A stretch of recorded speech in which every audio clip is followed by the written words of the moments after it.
In the name of God, most merciful, ever merciful, may God's peace and blessings be upon His holy Prophet Muhammad and the purified members of his household and progeny.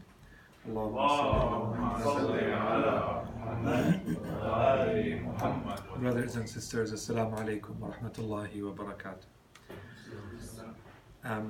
So, in these lessons in Islamic doctrine, just to recap very quickly where we left off, we had just finished the proof for the existence of God that is called the proof of the necessary being. So we basically presented only two big proofs, and this is how this course is structured. The first one had to do, well, usually is referred to as the argument from design. And we said it has many advantages, including that it not only proves the existence of God, but it also proves His attributes at the same time. So it's the easiest way to prove the existence of God, but you cannot go as far as you'd like to if you want to go into more technical debates, let's say, and to get a more accurate notion of what this worshipable being is. So the second argument that we presented is the argument of the necessary being. And the way we basically build to the argument is by saying that everything that exists is either contingent or necessary, and to avoid an infinite regression and to explain that there is something in the universe, there is something in existence, we must have a necessary being. So to sum it up, that's kind of the summary of the argument. So for this first session in a perhaps 3 or 4 session series, the author goes into the attributes of God. So specifically for this lesson, we have to see it as a continuation of the previous lesson. So he's basically building on the same argument and going a little bit further, and we'll explain why in a second. And then the subsequent lessons after that, which still have to do with the attributes of God, they're not necessarily built on the argument of the necessary being. Keep it in mind, but you could have any other argument, any valid argument for the existence of God will work for the subsequent lessons. So the outline for this lesson, he starts with an introduction. We won't spend a lot of time on that. Then he goes into the eternal nature of God. And he doesn't really spend a lot of time on the notion of eternal itself, because in English, and I'm using the English word here, eternal means both without beginning and without end. And I'm using the term here very loosely. In Arabic, there is really azali and abadi. These are two notions and therefore two attributes. So we'll talk about that. And then he spends a little bit of time on this idea of the negative attributes of God. So basically, what are the things that we cannot attribute to God? And then God as the existential cause. So again, this is a terminology that we're creating as we're going along in this course. Basically, al-illa al-mujidah. So we'll explain in what sense Allah subhanahu wa ta'ala is the existential cause. So we have to talk a little bit about the notion of causality again. And finally, he spends a little time explaining what's so specific about the existential cause. How is it different? How does it differ from other types of causes? So in the introduction, the argument of the necessary being was the last proof. So what did we say? We said that things are either necessary or contingent. Their existence is necessary or it is only possible. And we spent a lot of time on that, so I'm not going to summarize that. So what he's going to do in this lesson, as we'll see in the next, let me just see if I put it here. Yeah, so I have it at the end. So when we say that there is a necessary being, what did we say when we presented that proof? One of the, I don't want to necessarily say weaknesses, but one of the, it requires additional work. When we work with the argument of the necessary being, when we say, for instance, the first one was the teleological, or the argument by design. That one proves the existence of God and proves some of His attributes. When we talked about the argument of the necessary being, we said the most that we can do is to prove the existence, the necessary existence of a being that is necessary. But we cannot prove any of his attributes with that proof alone. So what do we need to do? We have to complement it with other proofs. So what he's going to do in this lesson is to start with those proofs. So he doesn't go into a lot of detail, but it gives you a hint of the kind of argumentation that is usually built around complementing the argument of the necessary being for the attributes. So that part, as we said, should be clear, requires further proofs to establish negative and positive attributes. There's a whole topic that I'm not really going to get into today, but can we actually know the divine essence? The reality of God, can it be known or not? Because usually, in a purely philosophical sense, before you talk about the attributes of an entity, you talk about its essence, and then you talk about its attributes. That's if you want to follow the very philosophical, logical order. In the case of Allah subhanahu wa ta'ala, that's not possible. And I'm not going to go into the debate of whether it's even possible for anyone or not. For us, normal commoners, it's definitely not possible to understand the reality of the divine essence. That's not even within anyone's reach. So the best we have to work with are the divine attributes. So how do you get to the divine attributes? And we can talk a little bit more about that at the end, but basically you have two big ways. Either you follow a rational way, a rational methodology, which is what we're doing, and we're building this course around that methodology. So you look at the world and you look at the signs pointing to Allah subhanahu wa ta'ala, pointing to the necessary being. You look at a canvas, and looking at the canvas you say, what kind of artist? What are the attributes of this artist to be able to draw this kind of canvas? That's the kind of rational reasoning that you have to do. The other one is obviously to go back to the scriptures and to see what the Holy Quran, what Ahlul Bayt, what prophets, messengers have said about Allah subhanahu wa ta'ala, and rely on those. Follow them as they are given to us. The course is not built around that, but we will maybe refer to a couple of points at the end. And the reason is we're trying to build a logical, rational foundation first. If I haven't yet proven where I am in the series right now is I've just started proving the existence of a God. And now I want to talk about the attributes of that God. I can't jump and say, and the Quran says. I first have to prove that there's a messenger called Muhammad who was sent with this book that is actually valid, that is the Quran, and then I can start relying on the proofs in the Quran. I'm not there yet. And that's why the argumentation is still built entirely on a rational foundation. Another point, very quickly, is that the whole idea, the theme of divine attributes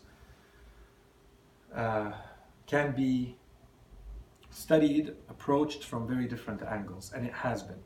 So there's a lot of varying terminology out there. If you study Islamic theology, kalam, Islamic doctrine in general, for instance, some will talk about the attributes that are the attributes of Jamal and the attributes of Jalal. So the ones of beauty and the ones that God subhanahu wa ta'ala is exalted from, which are the negative ones. So it's another way of saying positive and negative attributes, as we'll talk about today. So that's one, and there are many others. One important distinction that is made, and that will be the future lessons, but I'll mention it now so that if anyone is wondering, the big distinction that is usually made in classic literature is the attributes of essence and the attributes of action. And that will be the topic of, I think, the two next lectures for this course. So we'll keep those for that classification is going to come in the next two lectures. So this one is really built on the idea of the necessary being. What the author is going to try to do from that proof is to see what we can derive in terms of attributes if we push our thinking about that, the demonstration of the necessary being, if we push it to the end what can we get out of it? What can we derive in terms of attributes for Allah subhanahu wa ta'ala only based on the proof of the necessary being? That's what he's trying to do in this lesson. So why is it important to study the divine attributes? We gave one reason already. We said that, and this one's not mentioned in the lesson, to know the divine essence directly is impossible to us. So that's our way to know Allah subhanahu wa ta'ala, is through his attributes. The reasons that are mentioned in the book is, first of all, to distinguish between the necessary being and everything else. We have to be able to clearly define that notion at a notional level, conceptual level. What is Allah subhanahu wa ta'ala and what is everything else?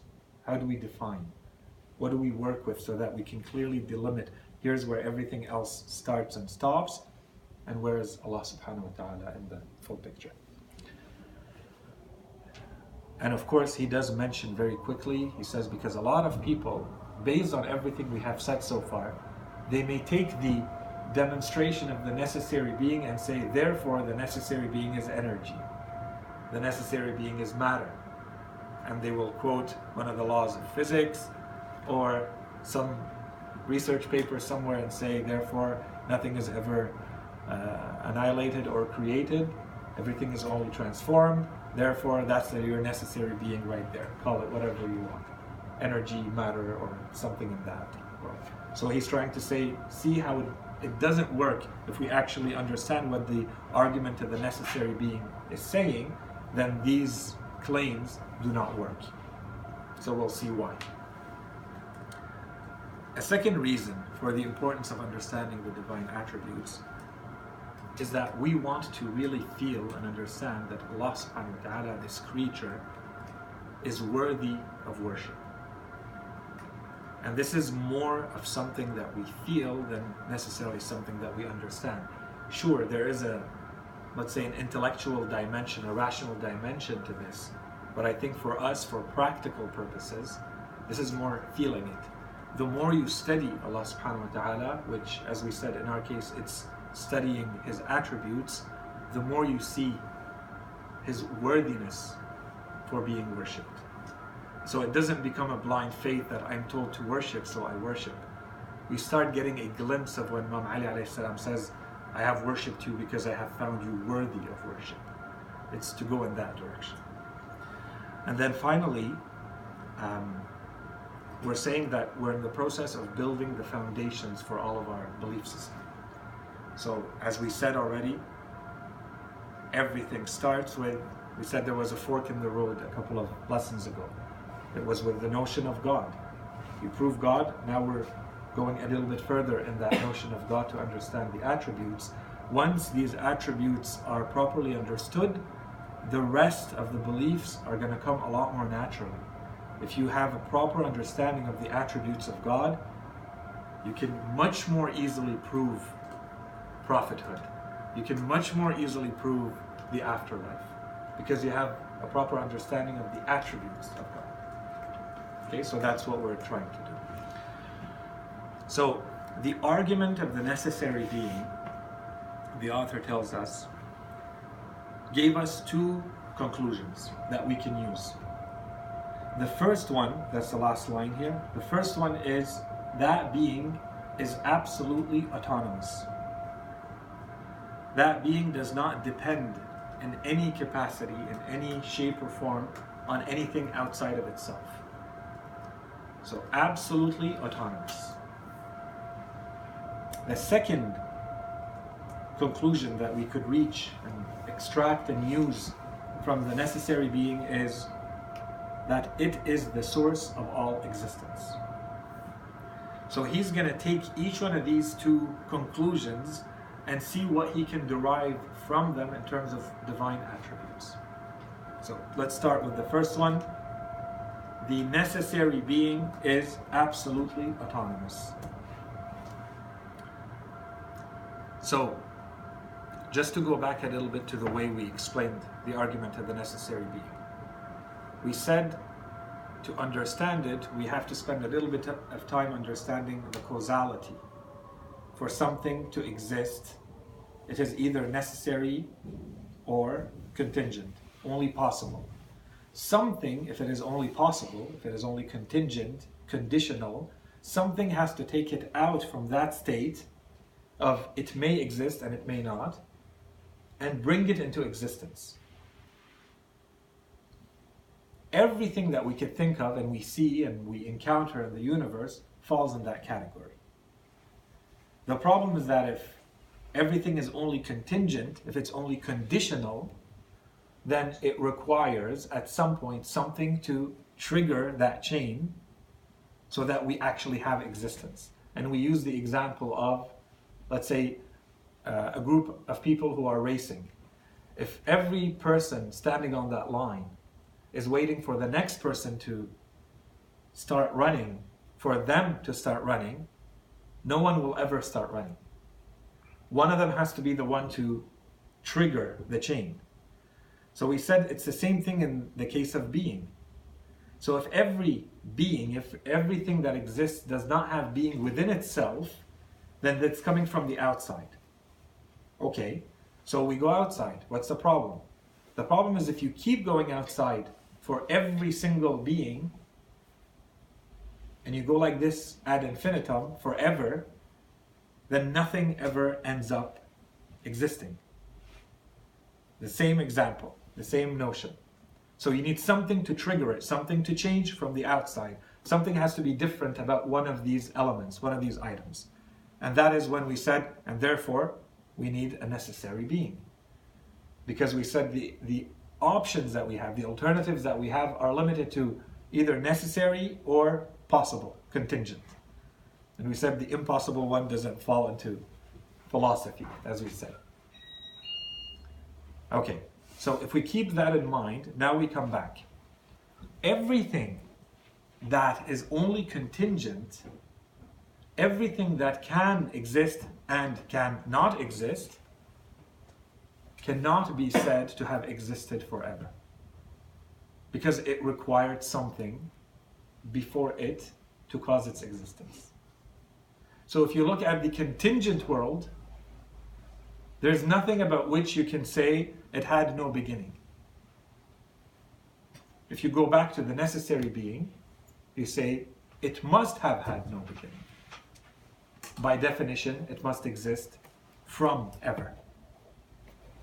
In Arabic, this word is azali. So when you hear the word azal or azali in Arabic, if it's properly used, the terminology, because sometimes it's loosely used, it's only referring to eternity, as they say in Latin, a parte ante. So in the side of the beginning, not the end. So from ever, and not the other side, which is towards forever. It's the from. So that's the azali part. The same argument, the same line of thought is applied. If anything can not exist at some point, it can be followed by non-existence, then it will be contingent. And all that will remain is the necessary being. Because being is necessary to it, by definition. And so at the end, you only have the necessary being in the forever part of the eternity. And this is in Arabic referred to as al-abad, al-abadi. So al-azal is from, and abad is to, or forever, the everlasting. If you want to use both words, philosophically they refer to them as sarmad. So sarmad in Arabic is both from ever to ever. Make sense? That's just for the terminology. It's used a lot, and in fact we even find it a lot in a lot of our invocations in the du'as that we read. There's a lot of reference to Allah subhanahu wa ta'ala with these words. Contingent beings cannot meet these conditions, and the point that the author emphasizes, including matter. So now if we look at matter specifically, and we look at these conditions of causality, if it's contingent, it requires for its existence another cause. Then when you apply it to matter, is there a time at which it did not exist? yes, then you cannot use that argument. And the opposite. Is there a time, can you imagine a time when it does not exist? Yes. Therefore, the argument is broken if you're using anything beyond the necessary being. And we have to keep pushing it. So that part, that's why I have a little line here. That part we actually talked about a little bit in the previous lesson, but we didn't explain it in that way. So that part of the previous lesson was the introduction to the attributes. So the completely novel new part of this lesson starts from now, with the notion of the negative attributes. So the whole idea of the negative attributes, at least in this lesson, is that Allah subhanahu wa ta'ala is not composed, is not a composite, is not a compound, is not a complex being. So to say it in a positive way, he is a simple being. Simple in the philosophical sense. That means he's not made up of parts. There are absolutely no parts to him. And if you try to apply that notion to anything, you're going to be challenged to see to what extent you can push that. A good notion, if you want to work with that notion of simplicity, work, for instance, with the notion of the one, which will come in handy later. So, if I say one man, one tree, one bird, that's actually not real oneness. I'm talking about two notions that I'm putting together. There's birdness and there's oneness. So I'm not really talking about the oneness. I'm talking about the bird with an attribute. So if I'm talking about the one in a simple manner, I have to go to the oneness of the one, not oneness attributed to anything else. We'll talk about oneness later, but it's just to give that taste of what we mean when we say Allah subhanahu wa ta'ala is absolutely simple. So, if we take things that are a little bit more concrete, and this is going to be important here. Let's say I take a line. The line is 1. In the real world, the line is 1. In my mind, I can take that line and split it into 2. I can make it 2 parts. I can make it 10 parts.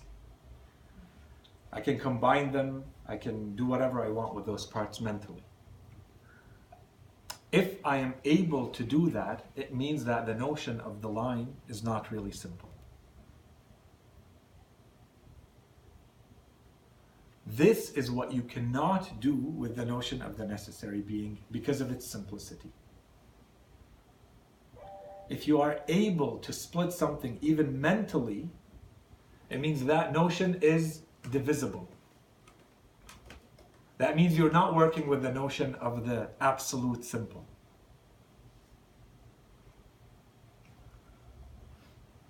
Going a little bit slower to make sure that it's understood. Yes? So simple being is the line, you can split it because it is a composite being. But simple being is not something that has no like space, like space over time. Like you can't really split it. Yes. Like, okay, so that's okay. Exactly. So when you put it all together, and we're going to talk about a few more attributes, when you put them all together, you're going to see that this notion of the necessary being, the absolutely simple necessary being, cannot be split into more than what it is. If you can do that, you're basically annihilating that notion, which we said you cannot do for the necessary being. You cannot work with the world without the necessary being. It goes against its oneness, it goes against its simplicity, and it goes against its necessary nature. So, one thing to take away from this, the one thing that you have to take away is, even if you can do the mental manipulation for something else, you cannot do it in the case of God. Let's flip it another way. Let's make it a bit more concrete. When I look at a human being, I can say, I exist, and then I can describe some aspects of my existence. And I can look at each one of them on its own. because they are not me. So if I say I am material, my materiality is not me. That's an attribute that I have. There's me and there's the matter. Or I have black hair, or I have 10 fingers, or I measure so, or I weigh so. These are attributes that are added to my essence.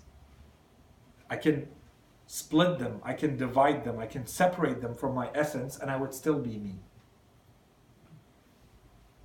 I can't do that with God. And this is going to be explained in a couple of lessons a bit more. But this is the notion when they say the attributes of God are His essence. When you say Allah subhanahu wa ta'ala, there's not Allah and then His knowledge. Allah and His life. You cannot split those into two. Allah subhanahu wa ta'ala is all knowledge. Allah subhanahu wa ta'ala is all life. So this is the notion of the... So why is simplicity a negative attribute though? So I'm putting it in a positive way just to save space and make it easier. But it's not made up of parts. Oh, so it's negative in the sense that it's not, if you said it's not simple. If you say it's simple, it would be positive. It's not compound. It's negative in the sense that we're saying it's not compound, Okay. which is equal to simple. Okay. So everything that we say from a philosophical sense, because there's a theological sense to negative, and I'm going to say it in a second. Okay. Everything we say from a philosophical sense stems from this notion. If you understand that God is absolutely simple, Yeah. which means absolutely not compound, not compounded, not a composite. When you say it's absolutely simple, it sounds like a positive attribute when you say it like that. Yeah, so I'm saying it in a positive way, Okay. but the real way I'm supposed to say it is not made up of parts. Not made up of parts. This Yeah, is the okay. philosophical Yeah, way. okay. Like he's not ignorant. Exactly. That would be So negative. now let me say it in the theological way. It's the tanzih. It's what we have to exalt God from. Things that we cannot say of God. We cannot say of God that He is material. We cannot say of God that He is ignorant. We cannot say of God that He is powerless. We cannot say of God, okay, those all things that we cannot say, philosophically, they stem from this. Understanding that He is not compound. He is absolutely simple. Yes?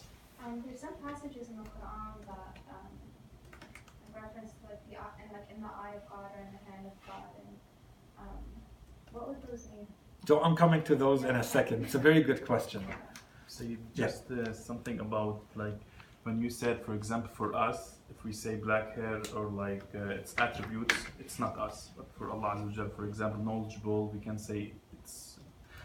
Do you mean that because, for example, if I say me and knowledge, I have to gain it, but Allah Azza wa Jal, it's not apart from Him because He doesn't have to gain it. It's like.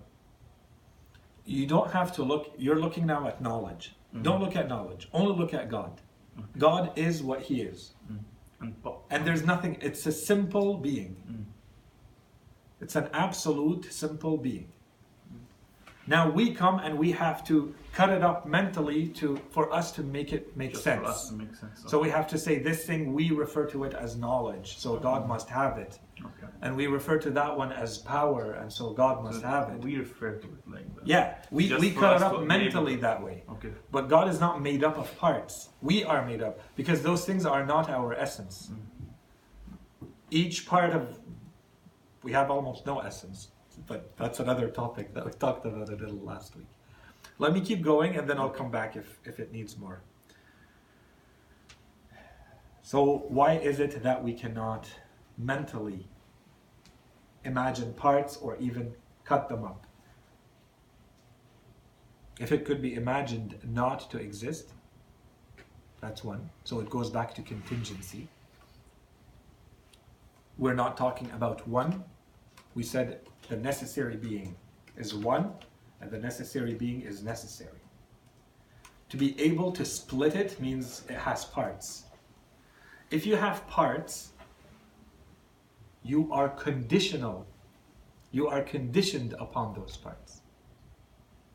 If something is made up of parts, for the whole to be a whole, all the parts have to be there. If Allah subhanahu wa ta'ala is made up of 3 parts, parts A and B and C, to remove one of them means that Allah is no longer there. And we said that a necessary being by definition is that existence is always there. So the moment you say there are parts, what did we say about causality? We said causality is a reliance, is a dependence. You're basically saying now this whole depends on something to exist, and it's its parts. So the moment you open the door to parts, you've shadowed the idea of the necessary. Okay? I know it's a little abstract. I think it's going to get a bit better. Okay, we're still in the absolute autonomy. So we're still in the first part. We said the necessary being means absolutely autonomous. We said it cannot be material. Sometimes it's like a movie, you get it at the end. Inshallah. It doesn't make sense, and then at the end it all comes. I used to, when I've heard a few teachers teach this book years ago, they would say that there was 2 or 3 lessons ago, they would say that's the toughest lesson. And I've always thought that this is a lot tougher than that. It's more abstract. The notions are a lot more abstract than what we've covered until now. So this is a very, let's say, more practical thing. So everything we've said until now was very theoretical, but one of the practical applications is, how does this apply to matter? Well, matter is divisible. So then we go, necessary being cannot be material, because then it would fall into all the things that we said it cannot fall into. Then we have to add, so a lot of this is related to non-materiality. Cannot be accessed through sense perception. And this is important. And it starts getting linked to the question we were just asked. If something can be accessed through sense perception, then it falls into material. It falls into something that is contingent. It falls into something that it has parts. It falls into something that may or may not exist. So this is one point. The next one, cannot have any of the attributes of matter. So the 2 big ones, space and time. So temporality, whether we're talking about the parts or the whole taken together, if we say that it is within time, I can take any of you and say, and here you were when you were a child, and here you were when you were a teenager, and here you were when you were an adult. I'm able to split you up in that manner. I can't do that with Allah subhanahu wa ta'ala. You cannot break him up. Why? Because in reality, when we look at time, we're not splitting the thing in time into phases. We're actually splitting time into phases, and whatever happens to be at that time is now being split. I can't take you and split you into baby phase, teenage phase, and what I'm doing is splitting the time you were in existence. I'm splitting that time. I can't do that for a being that's outside of time. That doesn't work. I can't say there was a yesterday and a today and a tomorrow. And this is very important because it links to the notion of motion or change or evolution or progress. Something has to change. The reason why we feel time is because of change. There's an I, there's the real us, and then the time is the change that we feel. That doesn't work for Allah subhanahu wa ta'ala, an absolutely simple being that just is. There is never anything that moves, changes, progresses, transforms, ever. So time doesn't mean anything for a being like that. So we say atemporal. I'm not even adding the argument that he created time. Okay, that's another one. And this is important because even if we go in philosophy, even some philosophers who have spent a lot of time, some thinkers who have spent a lot of time on the notions of God, at the end they say that God has phases and transforms and changes. People like Hegel and Bergson and William, James Williams and Whitehead. If you read the way they talk about God, there are phases to God. And then God becomes subject to history. Of course, and that, for instance, for Hegel, that's everything. His entire philosophy is a philosophy of history, and he used it on God too. So that's an important notion, that in our perception and our understanding of the world and God, time does not apply to God. And that solves a lot of issues for us that we'll talk about much later in the course. Yeah. This idea of being simple, is that specific to Tashayyu? It exists in others too. So even if you go back to ancient Greek philosophy, No, I mean, they have within references. Islamic branches, like with how they add. Yeah, there's a lot of schools. There's a lot of theological schools. None of them. Yeah, so there are mujassima. There are those who believe in, you know, anthropomorphic features to God. There are those who believe, when we're going to talk maybe a little bit. If we're not, I think I'm still going to mention it in the course. We're saying our belief. This is where the simplicity comes in. Our belief is that the attributes of God, and not all attributes. We're talking about essence, attributes of essence. The attributes of essence are the essence of God. There's no difference between them. Allah subhanahu wa ta'ala is all knowledge. And knowledge is Allah subhanahu wa ta'ala. Allah has all existence, and existence is Allah subhanahu wa ta'ala. There are very big other schools, and this is where you have to split them. It's not a fiqhi school, so you cannot say, for instance, all Sunnis. No, you have to say Karamiya believe, Asha'ira believe, Mu'tazila believe, and you have to go into the details of what they believe. But for instance, they believe in Al-Qadama al-Thamaniya. So they say that there are the uncreated attributes, and they are 8. And then you fall into the problem of they're uncreated, they are like Allah subhanahu wa ta'ala, but they are His creatures, but they're uncreated. They are His attributes. And that's Ash'arite specifically, right? Is that also why they say the Quran is uncreated, right? I think because, The speech of God. And that opened the whole, it was a political thing. That one wasn't ever really a theological debate, but it became one. And it's because of the speech of God. Is His speech eternal or created? So I've always wondered why Ash'arites became the only prevalent, like them and Atharis. Political reasons. Political reasons. Because they believe God has body parts, Ash'arites. Yes. That, in a way that befits Him. Yeah, not all of them. There are different schools. Some of them believe that no, until in the afterlife you may be able to see the face of God. You may be able to say God. And some of them still say no, you can only see Him in the heart. So we cannot say all of them. I thought all Ash'arites believed they could see God. No. And He has body parts. No. But They're split traditional into classical Ash'arite belief, it was like that. Yeah. And But even even it's within still them. like that.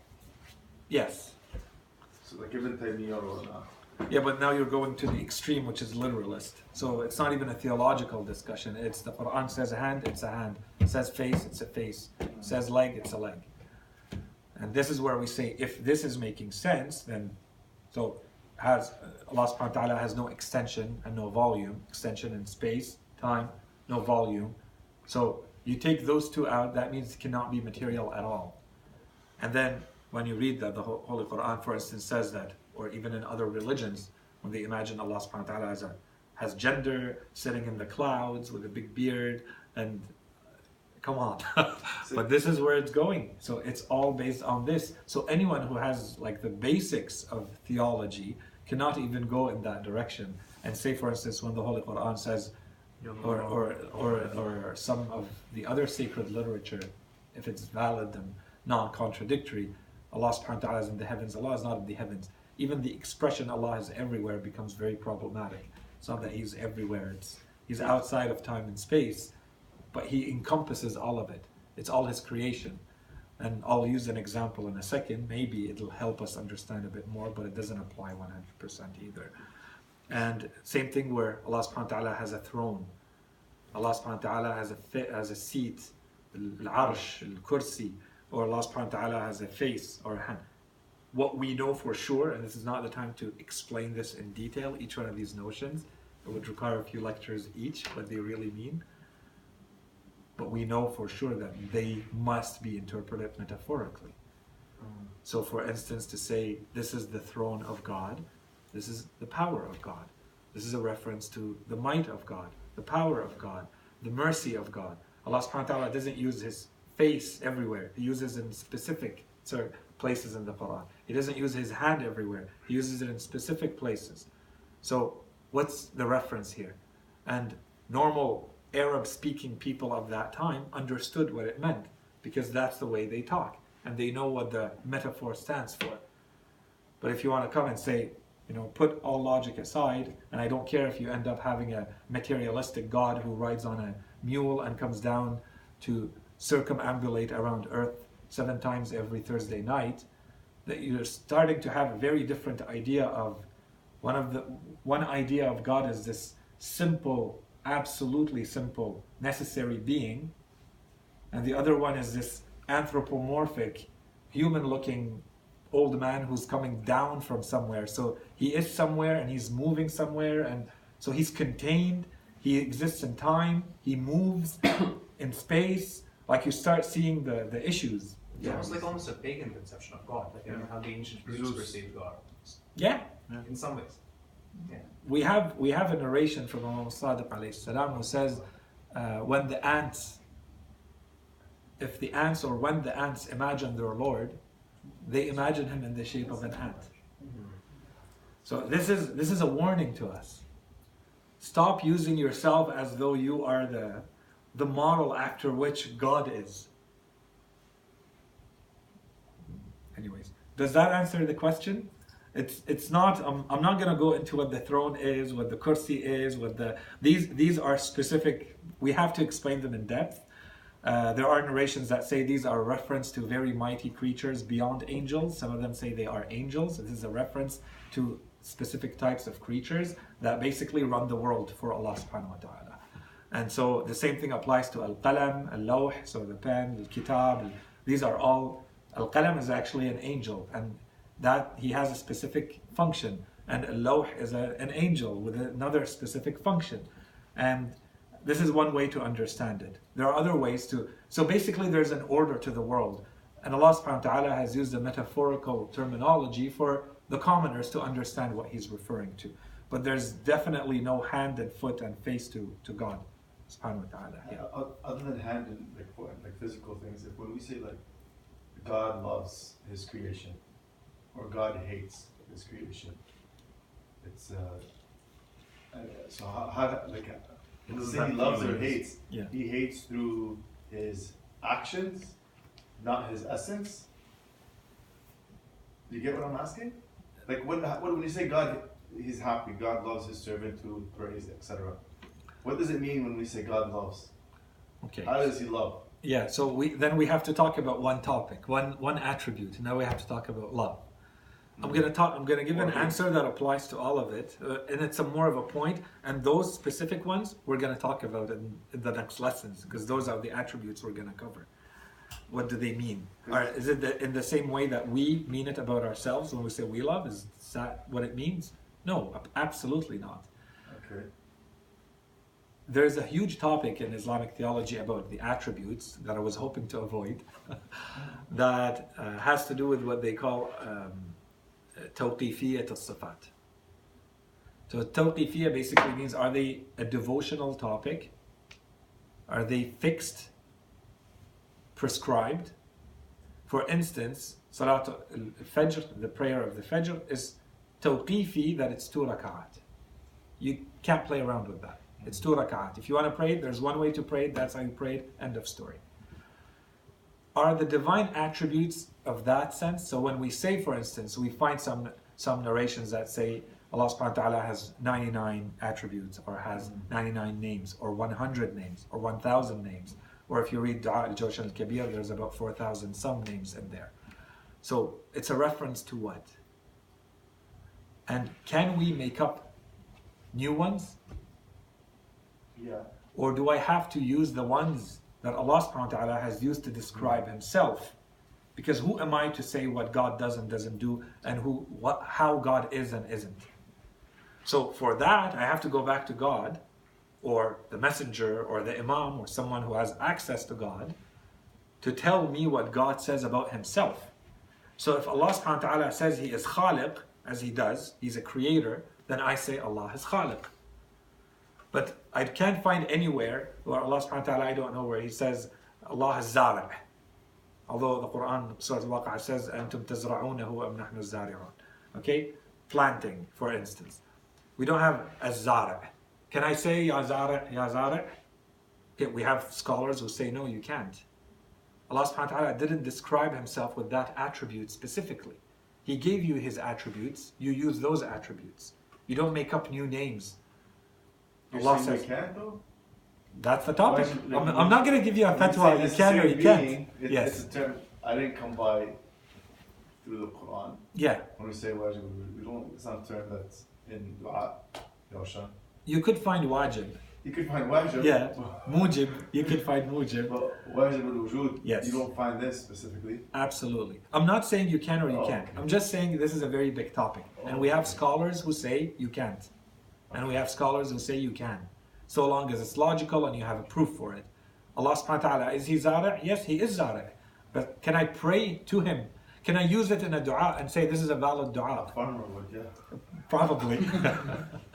Okay, so that's one thing. So before, like, that would have to be the context before I say, for instance, Allah loves or doesn't love, Allah hates or doesn't hate. Is it an attribute that God has used for himself, or is it my own interpretation and terminology that I'm using, and it may or may not be questionable? Someone else might come and say, you can't use that word for Allah subhanahu wa ta'ala. Or if you can, then what does it mean? And within our scholars, there's going to be like 7 different schools of thought on what it means. Because we have scholars who say we don't know what those attributes really mean. We have a hint, but we don't know. And we have at the other extreme scholars who say we completely understand what they mean. So knowledge is knowledge, but this is at our level and that one is at his level. Whereas on the other extreme, they're saying, no, it absolutely has no similarity, our knowledge and his knowledge. And then we have scholars in between who have spent a lot of time studying each attribute and say, this is the part that is common, that's why the same word can apply. But this is how it applies to Allah subhanahu wa ta'ala, or a necessary, absolutely simple being, and how it would apply to a human being. So we'll come to those. Negative attributes. So as we said, exalted from any lack, limitation, dependence. That's the more theological spin on why do we say negative attributes. That's the point. We don't want to attribute anything to Allah subhanahu wa ta'ala that is unworthy of him. Any lacks, any imperfections. So we said, when we look at the proof for the necessary being, made up of 2 parts. The first one is absolute autonomy. That necessary being must be absolutely autonomous without reliance on anything outside of itself, on anything. The second part of that necessary being argument is that it is the source of all existence. So I'm not going to spend too much time. I had put a little star beside cause, but I think we already talked enough about cause. Cause basically means a relationship of dependence. You rely on something outside of you, a cause, for your existence as a thing, or the existence of some of your attributes, some of your characteristics. Okay, so we already talked about that. The cause is equal to the other side. So you have a relationship of dependence. 2 things depend on each other. One of them is the cause, one of them is the effect. We already talked about all of this. Allah subhanahu wa ta'ala is the existential cause. Why? What's the point that the author is making here? Here he goes into this tangent in the course. He takes us on a little excursion of the different types of causes that there are. I'm not going to go into all of them. If you wish, you can read them. Typically, if you go back, the theory of causality comes to us directly from Aristotle. Islamic philosophers took it, played around with it, elaborated on it, added. They didn't really remove. The 4 causes of Aristotle are the 4 causes of Aristotle. Everybody still uses them. Okay, so you have your material cause, your formal cause, your final cause, and I'm missing one, your efficient cause, the most important one. Okay, so anything that happens, basically Aristotle was looking at knowledge. To know something, what does it mean? He said, what it means is that you are able to answer the question why. Why something? So you can answer it in 4 different ways. They're all valid. Each one of them represents a type of a cause. So these are your 4 causes. Why something, or sometimes it's how something. Okay? So those are your 4 causes. Islamic philosophers took this and pushed it a little bit further. And under the efficient cause, they came up with a new kind of cause that they called al-illa al-mujibah, which can be translated as the creative cause or the existential cause. The cause that gives full existence. Okay, so what are we trying to say with all of this? He basically goes into the reason why we're explaining the different types of causes that we encounter in our daily lives. So, for instance, I think he used the example of the seed. You take a seed, someone takes a seed, you plant it, you make sure you planted it in the right place, you created the context, all the circumstances, the environment is perfect so that that seed becomes a tree. Okay, if you look at that whole scenario, you see all the different kinds of causes that have to come into play for that seed to become a tree. Okay, the human being played a role, the intelligence of the human being played a role, the weather played a role, the soil played a role. They're different roles. And they all have to work together to create that seed into a tree. Okay, so he uses that example and looks at the different causes. He says, can we really say that Allah subhanahu wa ta'ala is a cause in any of those meanings? Not really. So now we have to understand, how does the causality of God differ? Why is it different than the causes? So he's like, most of what we encounter in the world would be explainable by these kinds of causes. So the ones that he gave, I think he talks a little bit more about a real cause, which applies to God as a real cause, al-illa al-haqiqiyya. Preparatory causes. So preparatory causes, or mu'adda, al-illa al-mu'adda, is basically you prepare, but you do not really cause. It's insufficient. The soil is a preparatory cause for the seed to, but it's not enough. It prepares the ground, no pun intended. It prepares the ground for the seed to become a tree. Right? The same thing can be said of the weather, the water, the nutrients in the ground, all of that. But none of them are a sufficient cause that gives existence and all the attributes to that seed to become a tree. And this is the real difference. So preparatory, substitutive causes are the causes that you could look at heat and say, what are the different, when you have heat, you may have 2, 3, 4, 7 different ways to generate heat. You can say it's coming from motion, maybe from electricity, maybe from a kind of light, radiation, chemical reaction. Okay, so these are substitutive. You could replace one for the other. Okay, so he goes through these kinds of causes, which at the end, that's why I'm not explaining them, because the point is not to explain them. It's to say, let's see what kind of causality exists in the world, and whether it can apply to God. And at the end, he says it doesn't apply to God. So what does apply to God? So here he uses an example. And the example he uses is, let us say that you suddenly decided, you willed, to go visit your friend. Your will to go visit your friend is an effect of you. You caused it. You were the cause of your will. That's a very different causality from the farmer putting the seed in the ground. Or, as I asked you guys to do a few weeks ago, I told you, imagine an apple. You all have the image of an apple right now. No, not a real one. In your head.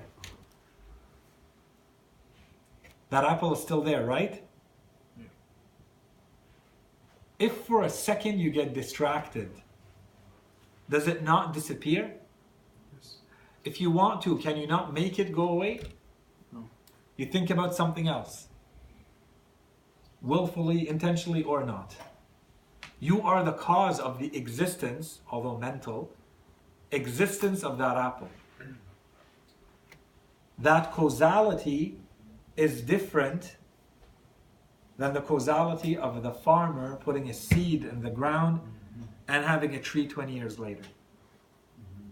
Right? Yeah. It's clear? These are different kinds of causalities. This one is attached to me directly. It needs me. The other one doesn't need me. It's independent. Is independent. Okay. Eventually, yeah. Yeah. So it can be said that it was a preparatory. It could be said that it was substitutive. It could be said that it's incomplete, restricted, limited, and more than that. Let's say I father a child, and then that child comes to the world. Does that child have... Did I give it everything? No. No. You Okay. perpetually. What about the apple that you created? Give it them.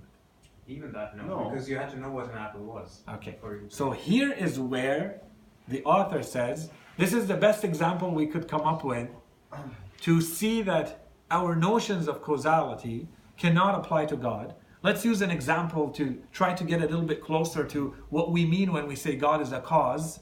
This is an example. And then we look at the example and we say, even our example is really limited. We have no example. So he says, the reason why I think what I think, for instance, I asked you to create an apple. Well, so it was a reaction to my ask that you created an apple, and all you did was manipulate things that already exist in your environment mentally. You can't even create anything out of nothing. So no matter how you look at it, you see it doesn't really perfectly work. So he says, I'm not telling you this is how Allah subhanahu wa ta'ala causes. He says that. But I'm telling you that this reveals that there are other ways to cause, and we have some of them ourselves. So we know that the causes that we usually use are not the only ones. Because for me to be able to will something, or to will something into existence even if it's mentally, and I can give that apple the attributes I want, I can make it big or small, red or green, tasty or not tasty mentally, I control all of that with my mind. That kind of causality is different than the formal cause, the efficient cause, the material cause, and the final cause that are usually used in philosophy. So then he goes to the examples. Allah subhanahu wa ta'ala, he says, so how is his causality specific? First of all, for Allah subhanahu wa ta'ala to cause something, he must possess all the perfections that go into it. And here perfection is in the philosophical sense. A perfection is an existence or a level of existence. I don't need to do that with my son. My son can be different from me. He can be a lot better, a lot worse, can have things. I may be missing an arm and he's not. Why did he have an arm? So in fact, I'm not the full cause. Allah subhanahu wa ta'ala is the full cause in that sense. That's why we say it's an existential in the sense that he gives the entire existence and everything in it. So all the attributes, or as they say in philosophy, all the perfections. So this is in comparison to preparative causes or material causes, which are always incomplete, as in the example of someone having a child, for instance. Secondly, Allah subhanahu wa ta'ala can cause out of nothing, which is really not our case, as we saw even mentally. And this applies to everything that exists in the world. Nothing creates from nothing, except Allah subhanahu wa ta'ala.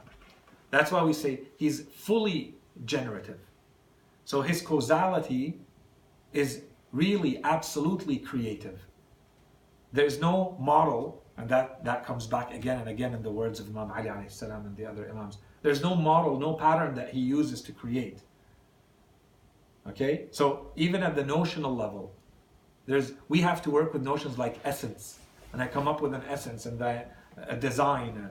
I come up with something that as a result of combining my experience, my notions, and I put something together. Yes? I don't know if I understand it like holistically, but I keep thinking of the concept of free will. I don't know if it fits into what we're speaking about right now on causality. We can't cause for most things to exist, but can we cause for some circumstances to exist? And to what extent does God have an influence on that? And to what extent is it, does God allow us to kind of decide? I don't know if it falls into this, and it's a huge topic, so... Yeah, and that one we have to address, and those are going to be addressed as part of the free will. There was going to be a lecture on free will.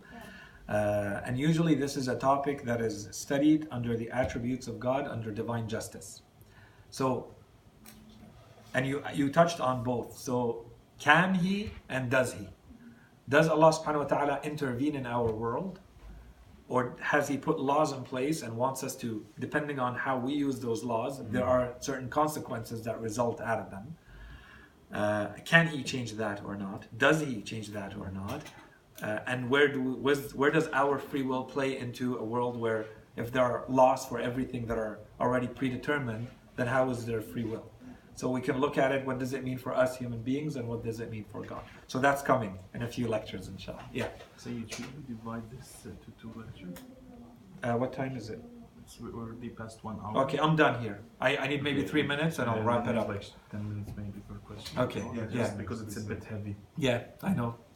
Okay, so we've given 2 distinctions for this kind of causality. The first one is Allah subhanahu wa ta'ala must have all the perfections and existence that He bestows, which is different from any other type of cause. Secondly, Allah subhanahu wa ta'ala causes without loss. So He doesn't, there's no output of energy from Allah subhanahu wa ta'ala, as there would be from me. Otherwise we fall back into, so there are parts. And He is not one and He's not necessary.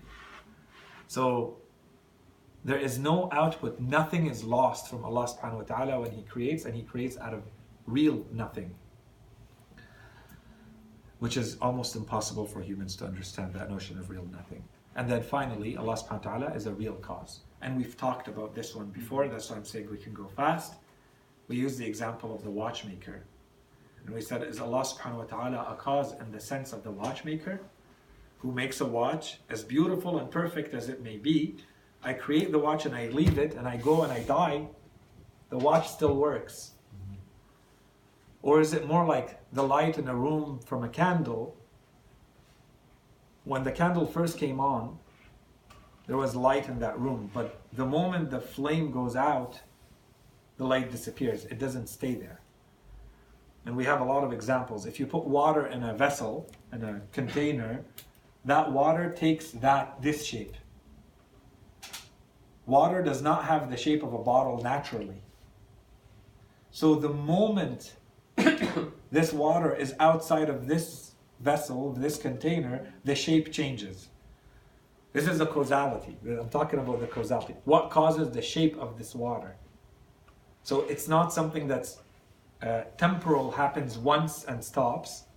It's continuous. Every second it's maintained by this vessel. It's held together in this manner. The moment this shape changes, the shape of the water changes. The moment the light of the candle goes out, the light disappears. Allah subhanahu wa ta'ala, when He creates, does He create in a way that He just lets the world be and it continues to exist? So if Allah subhanahu wa ta'ala ceased to exist, the world would continue to exist? Is that what we say when we say Allah subhanahu wa ta'ala created the world? He set it in motion. That's the problem with the idea of the first mover that we find in philosophy. They say Allah subhanahu wa ta'ala is a first mover. You only need Allah to push that first move. That's the first mover, Aristotle. First mover, the world is now in motion. That's it, you don't need God anymore. That's the idea of the first mover. Is this how we understand God? Absolutely not. If we really understand what we've been saying until now, God is a generative, existential, creative cause, which means every instant, everything is maintained into existence. Because nothing has existence of itself. You gave the example of the hand in the shadow. Say it? You gave the example of the hand in the shadow. For instance, the hand and the shadow. Yes. I don't want to use too much Sufi metaphors. That opens the door to other problems. The final remarks. Again, I'm not going to spend too much time on this. We said, so that's a topic of its own. The divine essence is unknowable. If the divine essence is unknowable, it means our only path to Allah subhanahu wa ta'ala is to understand His actions and His attributes. And that's why His attributes are attributes of essence, like life and knowledge and power and will, and attributes of action. But this starts making the world of attributes of God, this discipline, it starts taking a completely different importance or significance to us if this is our only way to really understand God. It becomes much more sacred. It has a lot more implications for us if this is our only true way to understand God, is to understand His attributes. And that's why in the world of Irfan and mysticism, they call this Ilm al-Asma. Okay, this is a field and under mysticism or under gnosis called the knowledge of the names. The names is the attributes of God. These are the names of God. That's a whole world. The scriptural way versus the rational way. So everything we've done so far is only based on reason. If we go back to the scriptures, how does it all compare? That's a little bit what we were talking about. So here, I'm not going to read the verses. You can read them, very well known in Surah Al-Hashr. These are some of the names of Allah subhanahu wa ta'ala. Compare with what reason can reach, and then the description given by the Holy Quran. Okay? So you can do that on your own. And then on the other side, we see on one side Allah subhanahu wa ta'ala does give these names and attributes to Himself in the Quran. And then we find it in other places in the Quran where it says, exalted is Allah subhanahu wa ta'ala from that which they attribute, amma yasifun, the attributes they give to Him, basically. And we're talking about the attributes. So there's a way to understand this, to say there are polytheists, there are ignorant people, there are atheists who don't believe in God, who want to misrepresent God. And Allah subhanahu wa ta'ala is glorifying Himself, exalting Himself from those descriptions.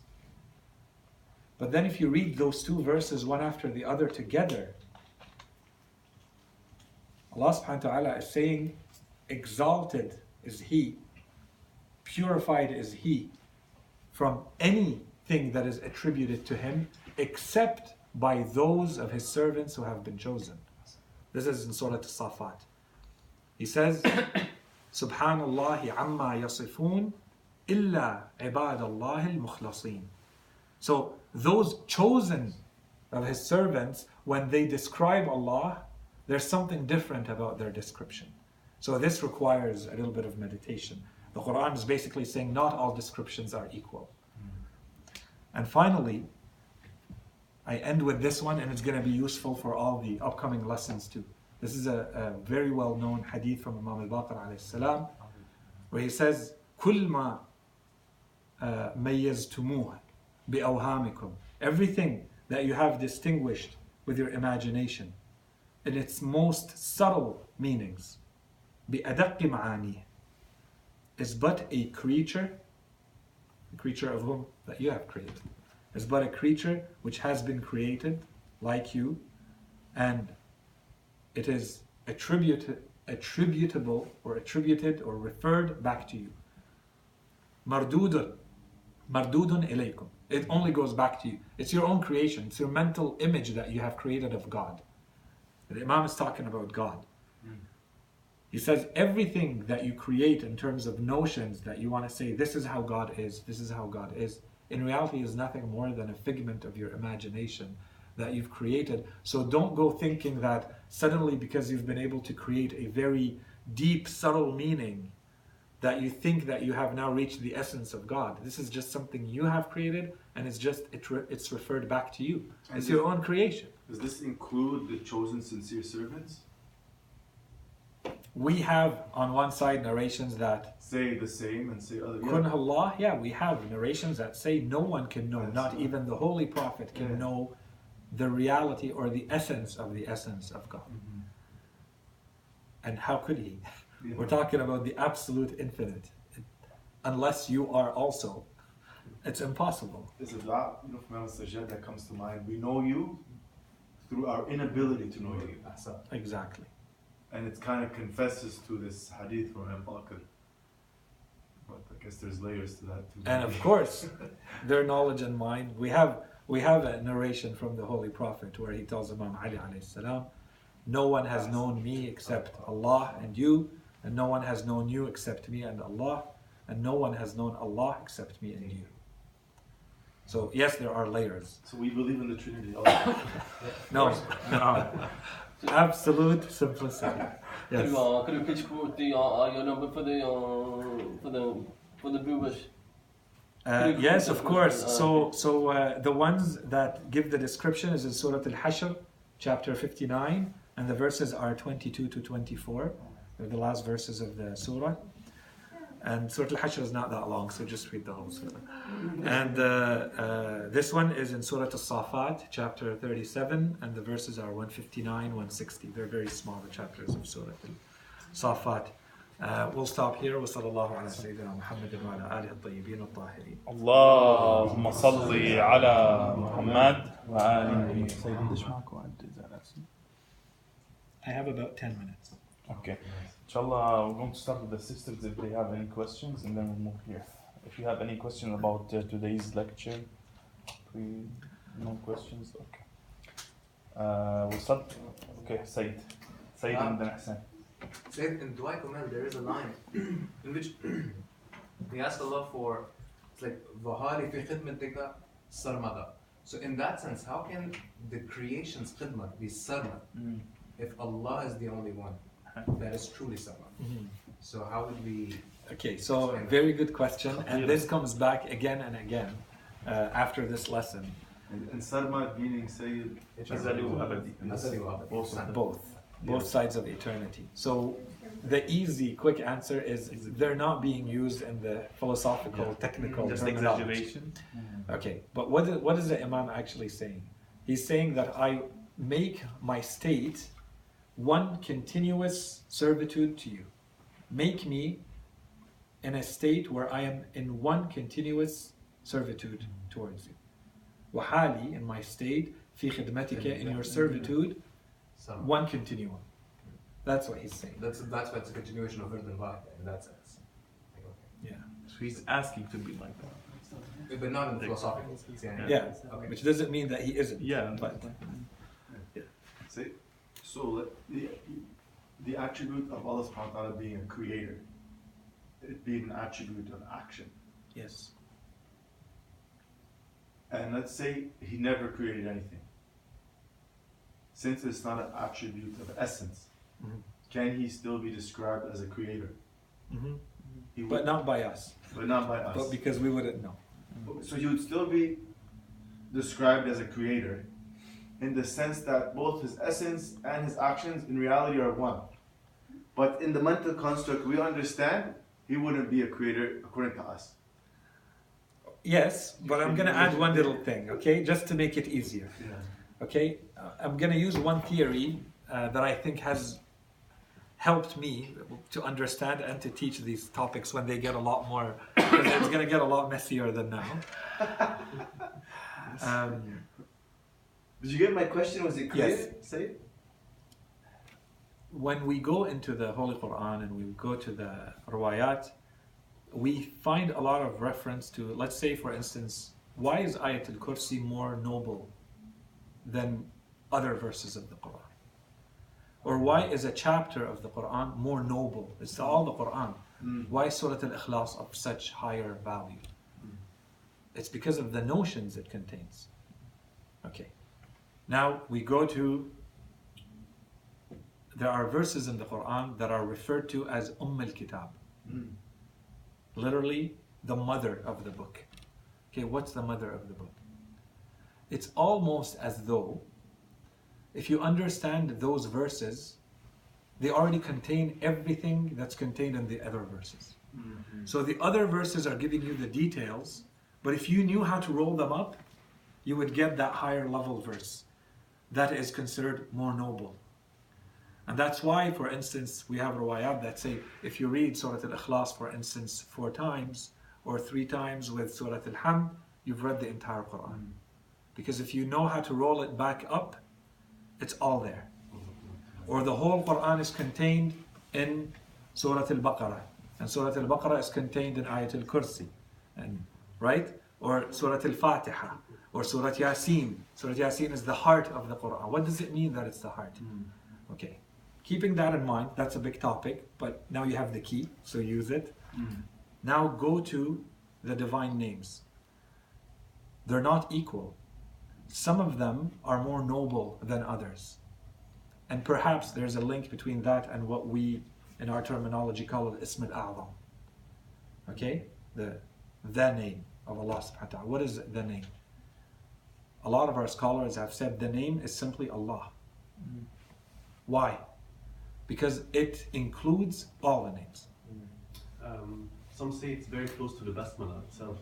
Or the basmala itself. Close, Yes. His name is as close to the basmala as. Yes, as the black of the eye to the white of Yes. the eye. Yes. Okay, this question is going to be quite too much. Hey, that's Then it. we can push. Let me finish this one and then I'll come. Finish Yeah. it, okay, sorry. So basically what we're saying is Allah subhanahu wa ta'ala, if that's valid, okay, because that's questionable. I'll just be very honest about it. But it's very classic, it's very taught classically that you have names that contain other names. And that's why you can roll up back all the attributes of action into the attributes of essence. Or Qadir.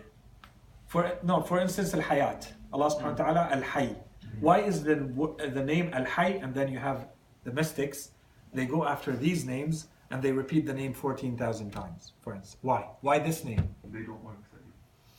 Because they understand this hierarchy. This is part of the ilm al-asma. They understand that for Allah subhanahu wa ta'ala to have knowledge and to have will and to be as-sami' al-basir. As-sami' al-basir are part of ilm. Okay. But ilm and qadra are part of hayat. Okay, so now hayat is at the top. And then Ayatul Kursi, Allahu la ilaha illa huwal hayy. Okay.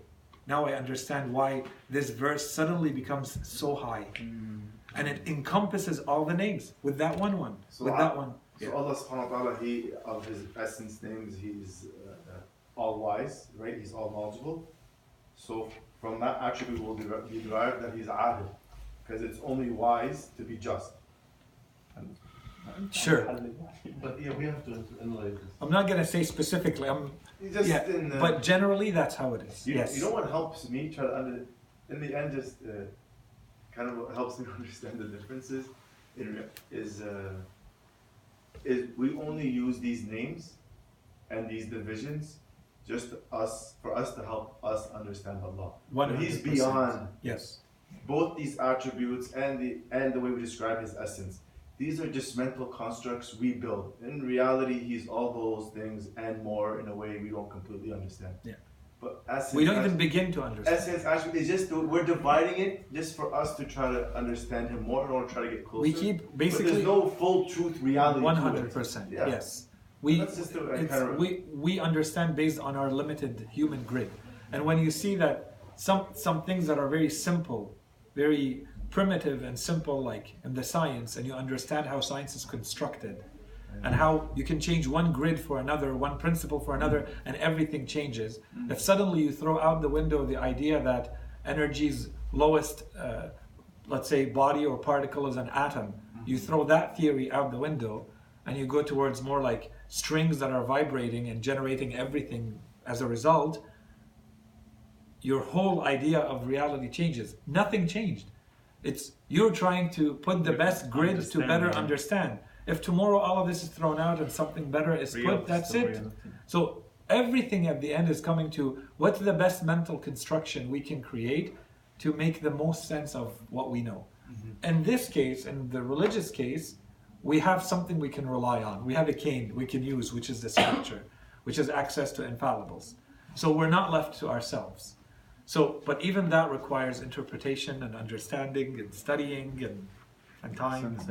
So we still have 1 minute. Do you want to ask the question and then maybe next Yes, week? you had a question. Yes. If it's a big answer, then forget it. I'm gonna ask this one because 2 lectures ago you talked about Mullah Sadra's opinion on what the essence versus existence. The more you exist, the less your essence is. The more essence you have, the less your existence is. So Allah subhanahu wa ta'ala, is He truly the essence or is He truly the existence? One or the other. According to the theory of Mullah Sadra, Allah subhanahu wa ta'ala would be only existence and no essence. Okay. Zero essence. None. Absolute Zero. essence. Essence. No essence. Only existence. And the essence is only us. So the lower you go, so Allah subhanahu wa ta'ala is infinitely at the top. And we are pretty low because we're material. We're material beings, so we're very low. So we know the true reality, so that's why Allah subhanahu wa So we are full of essence. ta'ala. Everything you look at, every aspect you look at in a human being is essence. It's limitations. Is it from Allah's name? Is it the attribute? Are we built out of these attributes, right? That will. We aspire to be. We have a part of our existence that is divine. That is our soul. Okay. And the rest is as basic or as base, as primitive, as lowly as you can be, which is matter. So according to the gradation of Mullah Sadra, we are at the bottom in our materialistic existence. There's nothing lower than us, unless matter that is non-sentient. So rocks and minerals, right? But the moment, like under us, there's only animals, plants, and objects. Okay, so that's where we are. Say this is according to Mullah Sadra, not to Yeah, the yeah, I'm only using Mullah Sadra now. The question was about Yeah. Mullah Sadra's being, the gradation of being, the scales of being. At one extreme, the way he understands it is the more existence you have, the less essence you have. The more essence you have, the less existence you have. I thought we needed to ask this. Sheikh Misbah al-Yazdi, Sorry. the author of the book, No, of course, not related to the idea of the attributes of God. When we say attributes of God, we are like as if we're splitting it up into different attributes, which become composite. So if you want to know the true unity, the true Tawheed, you have to kind of like push it back all together. Exactly. Like, Yes. That would bring essence, but no existence. Yeah, so there's two notions. Essence can mean, the way we've been using it is very loose. Okay? We've been using essence a lot. I'm not using it in the way Mullah Sadra uses essence. That's why Yeah. okay. Okay? I'm using essence as meaning. The reality, the true meaning of something is its essence. That's the generic way of using the word essence. Mullah Sadra has his own interpretation. So he says, how do you really know something? You know it by its limits. So that's why essence is basically the limitations that you have put on pure existence. Existence in its raw form is being, raw being. So what have you done to that raw being to create matter? How many limitations have you put on it? So now you have the essence according to Mullah Sadra. If you leave being raw without touching it, without doing anything to it, you have Allah subhanahu wa ta'ala. Simple, absolutely simple being, absolutely simple existence. Infinite existence. And now we have to put constraints on it that we call attributes to understand what that means. Let's say, for the sake of this course, we're going to continue to use the essence as course. the meaning. Yes. Just not everyone to not get confused. Thank you. Sallallahu Muhammad wa ali Muhammad.